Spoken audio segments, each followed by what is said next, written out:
Ég heiti María Monika og ég er 30 ára. Ég er að vinna hana í bráðamóttökunni á Fossvogi.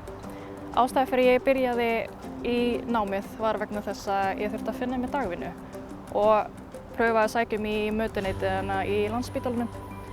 Og svo fæ ég vinnu í bílabúð á Vífilsstöðum og kynnist umvinnunni þar í fyrsta skiptið og fann bara hvað þetta kallaði til mín og hvað þetta rosalega gefandi. Þannig ég var mjög fljót að færa mig yfir og bara út frá því skellti ég mér í sjúklinganám í Fjölabrautaskólanum í Ármúla.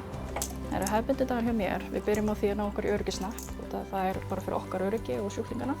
Svo förum við í stöðumat og munnlegt rapport frá seinustu vakt. Þess að við þurfum að vita helstu atriðin okkar sjúklinga sem við erum að fara að sinna. Svo erum við bara svolítið að forgangsraða það sem við gerum á vaktinni.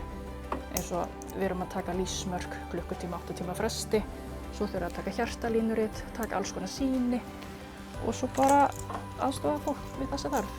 Þegar hasar er svona mikill af bráðamóttökunni þá dettum við í ákveðin gír og við setjum verkefnin okkar bara í ákveðna forgangsröð. En við pössum það samt upp á hvort annað og passa að við fáum að fara í pásu og þetta árið er það mikið. Þannig að liðsheildin er alveg frekar góð. Þá mætti segja að við séum landslið í seglu.